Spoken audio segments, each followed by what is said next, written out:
ये पहले बच्चों क्वेश्चन में 11 में आते हैं। क्वेश्चन में क्या कर दिया, स्थानीय ऊंचाई से आप क्या समझते हैं। कई क्वेश्चन में पूछा जाता है बिहार बोर्ड में, स्थानीय ऊंचाई क्या है, इसे आप क्या समझते हैं। देखना है, किसी स्थान की समुद्र तल से ऊंचाई को स्थानीय ऊंचाई कहते हैं। अगर जो कोई स्थान है, हम लोग यहाँ पे चल रहे हैं, है ना, यहाँ जो चल रहा है व्यक्ति, समुद्र तल से इसकी ऊंचाई कितनी है। हम लोग देखते होंगे, स्टेशन पे जाते होंगे तो वहां लिखा रहता है समुद्र तल से ऊंचाई इतना मीटर, इतना किलोमीटर, ऐसे के लिखा रहता है ना। तो वही होता है क्या, समुद्र तल से ऊंचाई। इसे ऊंचाई स्तर भी कहा जाता है। अगर कोई जगह समुद्र तल से 200 मीटर ऊपर है तो उसकी स्थानीय ऊंचाई 200 मीटर कही जाएगी। अगर जो मान लो समुद्र से, अगर जो कोई जगह जो है 200 मीटर ऊंची है तो समुद्र से क्या ऊंचाई कहा जाएगा, 200 मीटर ऊंचाई कहा जाएगा।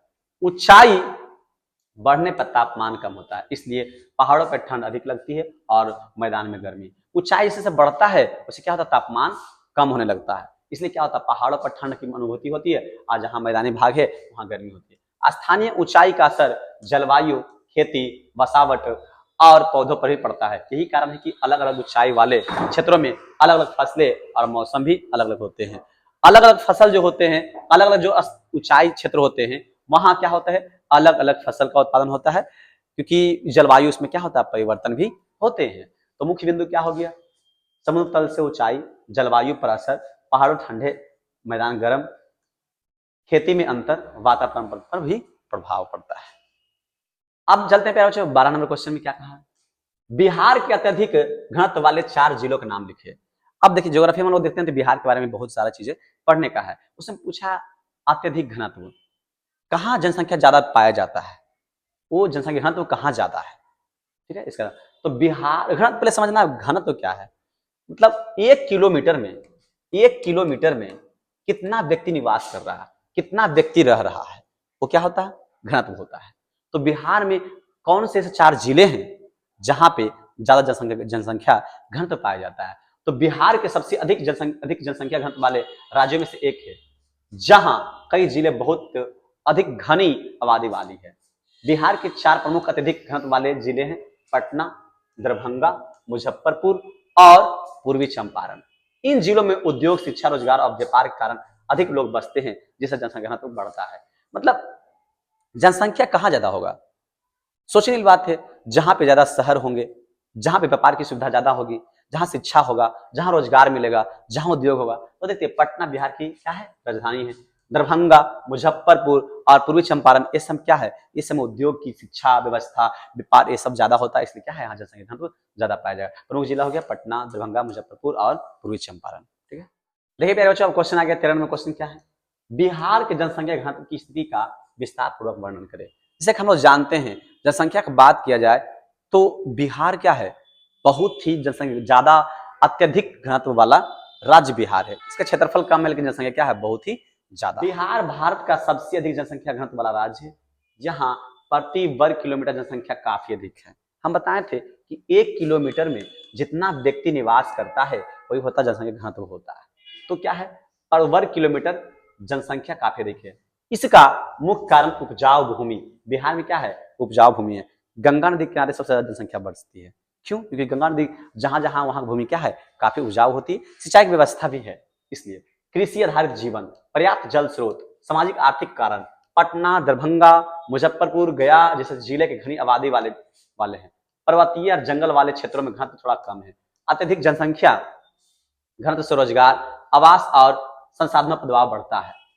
फिर भी राज्य की अर्थव्यवस्था कृषि पर आधारित होने के कारण यहाँ जनसंख्या अधिक तेजी से बढ़ती है। भारत के बिहार ऐसे राज्य है जो कृषि प्रधान राज्य है।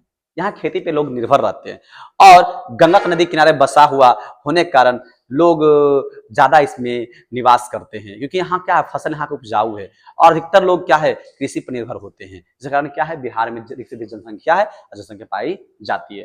भारत में सबसे अधिक घनत्व है, उपजाऊ मैदान में अधिक जनसंख्या है, कृषि प्रमुख कारण है, संसाधनों पर दबाव है, बड़ी शहरों में सबसे अधिक घनत्व है। ये सब क्या है, बिहार की जनसंख्या की स्थिति है। चलिए प्यारे बच्चों देखते हैं क्वेश्चन नंबर 14 क्या है, लौह एवं अलौह खनिजों में अंतर स्पष्ट करें। लौह खनिज क्या होता है, अलौह खनिज क्या होता है। लौह मतलब होता है वैसा खनिज जिसमें लोहे की मात्रा होती है, वो क्या होती है? लौह खनिज। अलौह खनिज वैसा खनिज जिसमें लोहे की मात्रा नहीं होती है, वो अलौह खनिज होती है। लौह खनिज वे खनिज होते हैं जिसमें लोहे की मात्रा होती है और उनका रंग गहरा होता है, जैसे हेमेटाइट, मैग्नेटाइट, ये क्या है? चुंबकीय भी हो सकते हैं और उद्योगों में उपयोगी होते हैं। लौह खनिज सिंपल सी हम लोग समझते हैं कि मैग्नेटाइट, ये सब हेमेटाइट जो है इसमें लोहे की मात्रा होती है, लौह खनिज हो गए। अलौह खनिज वे खनिज होते हैं जिसमें लोहे की मात्रा नहीं होती, जैसे बॉक्साइट, अब्रक, चूना पत्थर, इस समय क्या लोहे की मात्रा नहीं होती है, इसलिए क्या है? अलौह खनिज। इसके रंग हल्के होते हैं और ये बिजली निर्माण, धातु उत्पादन में उपयोग होते हैं। दोनों में संरचना, उपयोग और गुण में अंतर होता है। मुख्य बिंदु, लौह में लोहा होता है, अलौह में लोहा नहीं होता है। लौह गहरे रंग के होते हैं, अलौह हल्के रंग के होते हैं। उद्योग में अलग अलग उपयोग होता है। चलिए पहले आप देखते हैं 15 क्वेश्चन। बिहार किस भाग में सिंचाई की आवश्यकता है और क्यों? बिहार ये कौन सा भाग है जहां सिंचाई की आवश्यकता है और हेतु क्यों है? तो बिहार के दक्षिणी और दक्षिणी पश्चिमी भाग में सिंचाई की अत्यधिक आवश्यकता होती है। इन क्षेत्रों में वर्षा कम होती है और जमीन अपेक्षाकृत ऊंची और सूखी होती है। यहाँ धान, गेहूं, दाल और तिलहन जैसे फसलों को पानी कमी पड़ती है। बारिश पर निर्भर रहने से उत्पादन कम हो जाते हैं, इसलिए इन क्षेत्रों में नहर, ट्यूबवेल और कुआं द्वारा सिंचाई आवश्यक है। अच्छी सिंचाई से कृषि उत्पादन बढ़ता है और किसानों को अधिक आय मिलती है। पहले चीज हम लोग जानते हैं, बिहार आर्थिक क्वेश्चन आता है, बिहार आर्थिक पिछड़ापन का सबसे बड़ा कारण क्या है? तो मेरे अकॉर्डिंग यदि बिहार का सबसे बड़ा आर्थिक पिछड़ापन कारण है तो यह बाढ़ और सुखाड़। हम लोग देखते हैं कि उत्तरी बिहार जो होता है, उत्तरी बिहार में क्या होता है? उत्तरी बिहार में क्या होता है? सबसे ज्यादा बाढ़ आता है। और दक्षिणी बिहार जो होता है वहां सबसे ज्यादा सुखाड़ आता है। और दक्षिणी बिहार सुखाड़ रहने के कारण क्या होता है? गेहूं की फसल, धान की फसल, तिलहन फसल, दलहन फसल सही ढंग से नहीं हो पाती, इसलिए दक्षिणी बिहार में सिंचाई की आवश्यकता है। क्योंकि यदि सिंचाई नहीं रहेगी तो बिहार जो है कृषि प्रधान देश है और यहाँ के अधिकतर लोग जो होते हैं कृषि पर निर्भर होती है। अगर सिंचाई ही नहीं होगी तो लोग का जीवन यापन कैसे होगा? इसलिए बिहार में, अगर दक्षिणी बिहार कुछ चीजें पीछे है तो सिंचाई में है और यहाँ सबसे ज्यादा सिंचाई की आवश्यकता है, क्योंकि सिंचाई अगर जो नहीं होगा तो लोगों का क्या होगा? जीवन नहीं चल पाएगा।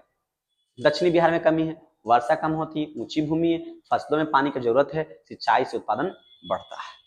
चलिए फिर अब चलते हैं क्वेश्चन नंबर 16 पे। क्या कहा है? नदी घाटी परियोजना को बहुउद्देशीय परियोजना क्यों कहा जाता है? नदी घाटी परियोजना को बहुउद्देशीय परियोजना क्यों कहा जाता है? तो देखना है क्या, नदी घाटी परियोजना को बहुउद्देशीय परियोजना इसलिए कहा जाता है क्योंकि एक ही परियोजना से कई काम पूरे होते हैं, जैसे सिंचाई, बिजली उत्पादन, बाढ़ नियंत्रण, मत्स्य पालन, पेयजल, नौकायान और पर्यटन। बहुउद्देशीय, बहु मतलब बहुत होता है, उद्देश्य मतलब बहुत सारे उद्देश्य की प्राप्ति करने के लिए। नदी घाटी परियोजना जो होता है उसमें उससे बहुउद्देशीय परियोजना क्यों कहा जाता है? क्योंकि एक ही नदियों से एक ही समय में अनेकों लाभ लिए जाते हैं, इसलिए नदी घाटी परियोजना को क्या कहते हैं? बहुउद्देशीय परियोजना कहते हैं। जैसे सिंचाई भी होती है, बिजली भी उत्पादन होता है, बाढ़ भी नियंत्रण होता है, मत्स्य पालन भी करते हैं, पेयजल के लिए भी होता है, नौकायान भी चलते हैं पर्यटन के दृष्टिकोण से। तो क्या हो रहा है? एक ही समय में बहुत सारे लाभ हो रहे हैं। बांध और नहरों से खेतों को पानी मिलता है, बिजली बनती है और नदियों के बहाव को नियंत्रित किया जाता है बांध से। इससे कृषि, उद्योग और परिवहन सभी में सुधार होता है। यही कारण है कि इन परियोजनाओं का महत्व बहुत अधिक है। मुख्य बिंदु क्या क्या इसमें देखना? एक परियोजना कई काम, सिंचाई, बिजली, बाढ़ नियंत्रण, जल परिवहन अधिक विकास होता है क्या? नदी घाटी परियोजना से।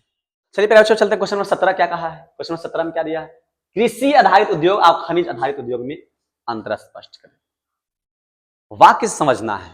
कृषि आधारित उद्योग वैसा उद्योग जो कृषि पर निर्भर है, कृषि आधारित उद्योग। वैसा उद्योग जो खनिज पर निर्भर है, खनिज आधारित उद्योग। अब देखना, कृषि आधारित उद्योग वे जो कच्चा माल कृषि से लेते हैं, जैसे शुगर मिल, कपास उद्योग, तेल मिल, इनका विकास खेती वाले क्षेत्रों में होता है। मतलब जो कच्चा माल जो लेता है किससे लेता है? जो मतलब कृषि से लेता है, जैसे शुगर मिल हो गया, चीनी है ना, गन्ना, कपास, ये सब तेल जो हो गया, ये सब कहाँ? खेती से मिलेगा। खनिज आधारित उद्योग वे होते हैं जो कच्चा माल खानों से प्राप्त खनिजों से लेते हैं, जैसे लोहा इस्पात उद्योग, सीमेंट उद्योग, अल्युमिनियम उद्योग, ये सब क्या है? ये सब खनिजों से ही मिलता है, सीमेंट, लोहा, अल्युमिनियम, तो खनिज आधारित उद्योग हो गया। तो एक खनिज क्षेत्रों के पास विकसित होते हैं। दोनों उद्योग देश की अर्थव्यवस्था को मजबूत बनाते हैं, परंतु इसके कच्चे माल, स्थान और उत्पाद पूरी तरह से अलग होते हैं, है ना। एक कृषि पर आधारित होते हैं, एक खनिज पर आधारित होते हैं। मुख्य बिंदु, कृषि आधारित खेत से कच्चा माल लेते हैं, खनिज आधारित खदानों से कच्चा माल लेते हैं। उत्पादन अलग अलग होता है, स्थान अलग होता है, अर्थव्यवस्था में दोनों का योगदान होता है, ठीक है। चलिए प्यारे बच्चों, अब आते हैं क्वेश्चन नंबर 18। क्या कहा है? भारत में कितनी तरह की सड़कें हैं, वर्णन करें। भारत देश में कितनी प्रकार की सड़कें पाई जाती है, इसका वर्णन करें। तो भारत में मुख्य रूप से 5 प्रकार की सड़कें पाई जाती है: राष्ट्रीय राजमार्ग, राज्य राजमार्ग, जिला सड़कें, ग्रामीण सड़कें और सीमावर्ती सड़कें। राष्ट्रीय राजमार्ग पूरे देश को जोड़ते हैं, पूरा देश को जोड़ने वाले क्या कहते हैं? राष्ट्रीय राजमार्ग। और सबसे तेज यातायात के लिए बनाए जाते हैं, जहां क्या होता है, बहुत ही कम समय में अधिक दूरी तय किया जाए, उसमें राष्ट्रीय राजमार्ग की भूमिका सबसे अधिक होती है। राज्य राजमार्ग राज्य के प्रमुख शहरों को जोड़ते हैं, जो राज्य प्रमुख शहरों को जोड़े वो क्या होता है? राज्य राजमार्ग। जिला सड़कें छोटे कस्बों बाजारों तक जाती है, छोटे छोटे बाजारों तक, कस्बों तक जाने वाले क्या होते हैं? जिला सड़कें। ग्रामीण सड़कें गांव को शहरों से जोड़ती है, ग्रामीण सड़कें वे होते हैं जो गांव को क्या करती है? शहरों से जोड़ती है। सीमावर्ती सड़कें सीमा क्षेत्रों में सुरक्षा हेतु महत्वपूर्ण होती है, जो सीमा क्षेत्रों में सुरक्षा के दृष्टिकोण से बनाए जाते हैं। तो मुख्य बिंदु, राज्य में कितनी तरह सड़कें हैं? राष्ट्रीय राजमार्ग है, राज्य राजमार्ग है, जिला सड़कें हैं, ग्रामीण सड़कें हैं, सीमावर्ती सड़कें हैं। चलिए प्यारे बच्चों, चलते हैं क्वेश्चन 19 में। क्वेश्चन 19 क्या कर दिया है? भारत के पेट्रोलियम उत्पादन पर प्रकाश डालें। भारत में पेट्रोलियम का उत्पादन मुख्य रूप से समुद्र और जमीन दोनों जगहों से किया जाता है। भारत में पेट्रोल का उत्पादन कहां से किया जाता है? मुख्य रूप से समुद्र और जमीन दोनों जगह से किया जाता है। मुंबई हाई सबसे बड़ा समुद्री तेल क्षेत्र है। मुंबई हाई, इसके पहले बता चुके हैं कि मुंबई हाई क्या है? सबसे बड़ा समुद्री क्षेत्र है। जमीन पर असम, गुजरात, राजस्थान, आंध्र प्रदेश प्रमुख उत्पादक राज्य है। पेट्रोलियम से डीजल, पेट्रोल, गैस, प्लास्टिक और कई रासायनिक पदार्थ बनाए जाते हैं। भारत को अपनी जरूरत का काफी हिस्सा विदेश से आयात करना पड़ता है, फिर भी घरेलू उत्पाद ऊर्जा सुरक्षा के लिए महत्वपूर्ण भूमिका है। इसमें देखना है क्या, भारत पेट्रोलियम उत्पादन मुख्य क्या है? मुख्य बिंदु क्या देखते हैं? मुंबई हाई क्या है? प्रमुख क्षेत्र है पेट्रोलियम उत्पादन का। असम, गुजरात, राजस्थान ये समय ज्यादा उत्पादन होता है। समुद्री स्थलीय दोनों में होता है, समुद्र से भी तेल मिलता है, असली से भी तेल मिलता है। कई उत्पादन पेट्रोलियम से होता है, कई पदार्थ बनते हैं, जैसे डीजल, पेट्रोल, गैस, प्लास्टिक ये सब बनते हैं। उत्पादन पर आयात पर निर्भर है। भारत क्या करता है? दूसरे देशों से भी पेट्रोलियम को अपने देश में लाता है। चलिए फिर अब आते हैं क्वेश्चन नंबर 20 में। क्वेश्चन नंबर 20 क्या कह दिया है? उद्योग के स्थानीयकरण के 3 मुख्य कारकों को लिखे। उद्योग का स्थानीयकरण के मुख्य कारण। उद्योग का किसी स्थान पर स्थापित होना स्थानीयकरण कहलाता है। किसी एक स्थापित जगह पे उद्योग हमेशा के लिए रह जाए वो क्या होता है? स्थानीयकरण होता है। इसके पीछे कई कारण होते हैं, जिसमें कच्चा माल, श्रमिक और परिवहन मुख्य है। तो कच्चा माल मिलना चाहिए, मजदूर मिलना चाहिए, सड़कें होनी चाहिए, तभी तो स्थायित्व रहेगा। जहां कच्चा माल आसानी से मिलती है वहां उद्योग लगाना सस्ता और आसान होता है। सस्ते कुशल श्रमिक उद्योग को चलाने में मदद करते हैं। श्रमिक जहां पे अच्छे हो, सस्ते हो, वो क्या हो? उद्योग उसमें अस्थायीकरण की भूमिका निभाते हैं, अस्थायीकरण करने में।